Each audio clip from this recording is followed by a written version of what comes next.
ایک شخص نے ایک خوبصورت لڑکی سے شادی کر لی۔ وہ اس سے بہت محبت کرتا تھا، مگر ایک دن اس لڑکی کو جلد کی کوئی بیماری لگ گئی جس سے اس کی خوبصورتی روز بروز گھٹتی جا رہی تھی۔ ایک دن اس کا شوہر کسی سفر پر نکلا۔ واپس آتے ہوئے اسے حادثہ پیش آ گیا اور اس کی دونوں آنکھیں چلی گئیں۔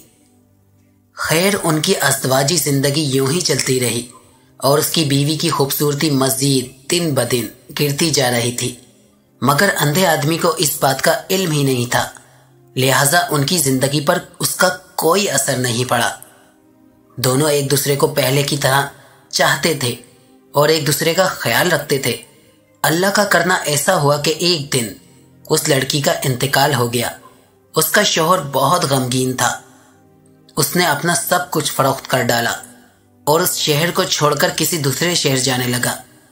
تو جاتے ہوئے ایک شخص نے پیچھے سے آواز دی اور کہنے لگا، اکیلے کیسے جاؤ گے؟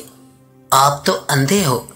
اب تک تو آپ کی بیوی آپ کی مدد کرتی رہی، آپ کا خیال رکھتی رہی اور آپ کی آنکھیں بند رہیں۔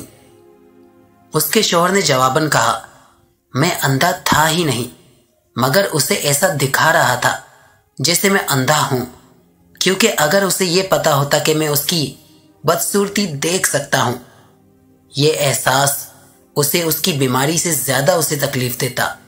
اس کو پل پل مرتا میں دیکھ نہیں سکتا تھا، اس لیے میں نے اندھا رہنا ہی مناسب سمجھا۔ وہ بہت اچھی بیوی تھی، میں بس اسے خوش رکھنا چاہ رہا تھا۔ جو لڑکی تمہارے سامنے اپنے کپڑے اتار رہی ہو، جو تمہیں تمہاری مرضی کرنے دے رہی ہو، اس کا مطلب ہرگز یہ نہیں کہ وہ بد کردار ہے۔